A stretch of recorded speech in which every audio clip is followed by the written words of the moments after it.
Hello, welcome everybody. Claus Hessler here talking to you. This time the topic is pedal technique, foot technique. And before we start out with some exercises based on that topic, let's figure out a bit more of the conceptual part of this whole topic.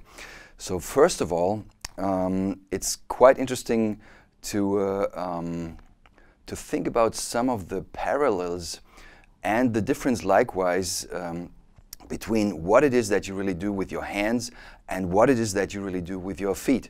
And most of the time, if you know what you're doing with your hands, you have quite some of the answers ready what it is that you do with your feet. So understanding hand technique means you're better at understanding foot technique. That's number one. With hands, or say with upper limbs, so to speak, you have actually, say, 3 different levels that you can use for your movements. It's arm, wrist, and fingers. Makes 3, of course. With your foot, it's not really 3, it's actually only 2. It's your leg and it's the ankle creating movement. There is no parallel for the fingers, which actually creates quite some differences. So another aspect really is that when you look at hands, there's only a piece of wood, which is the stick between yourself, you the player, and the drum or the pad or whatever it is that you want to hit. With your foot, there's quite a say complicated device between you and the drum, which makes things much more difficult. On the same hand, the stick actually follows the rules of gravity. With the bass drum pedal, the beater works alongside the gravity, not really following the gravity, and also, as opposed to with hands, where you have some sort of natural rebound, the pedal in itself needs extra spring tension to help rebound and to help the action of the beater. So it's a bit of all of that that you need to have in mind in order to develop certain technical strategies.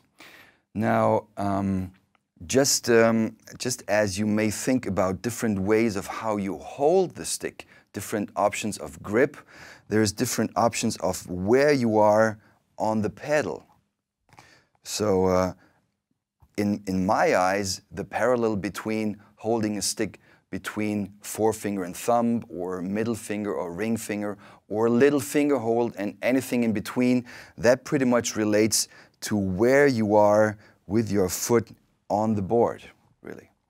And also allowing for rebound, which is quite an important aspect in hand technique, also applies to foot technique in terms of,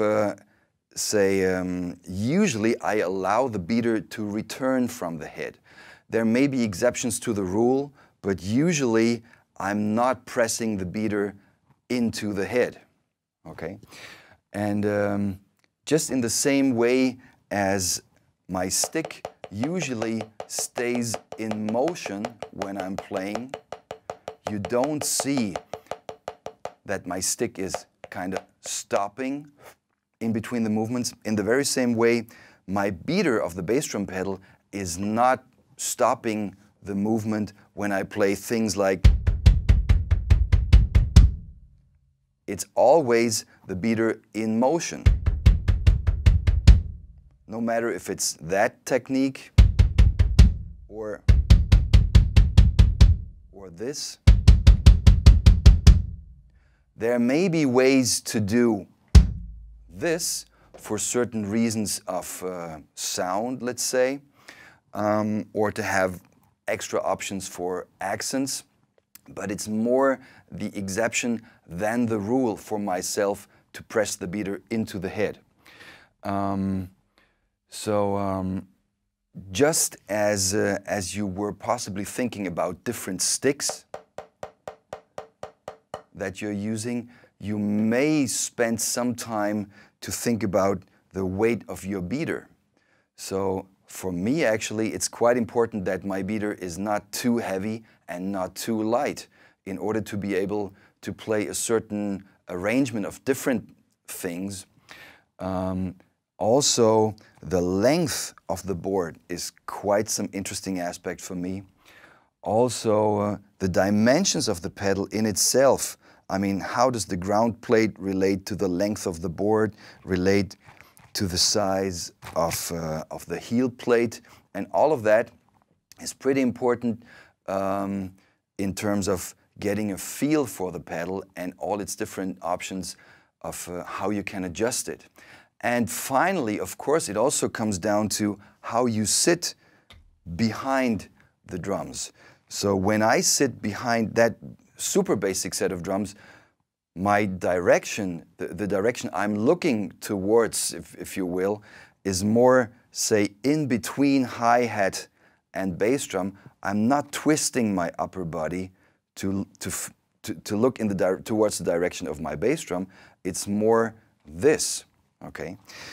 On the same hand, the upper part of my leg always slightly goes down. I'm usually not sitting like this, with the upper part of my leg being parallel to the ground. And my kneecap pretty much is, say, almost above my ankle. So my kneecap is not like above the middle part of my foot, but above my ankle.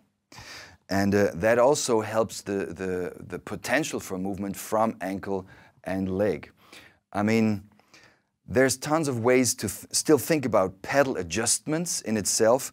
What usually kills me is if the beater distance is like that, because that really doesn't give you a lot of potential for accents and for loud playing.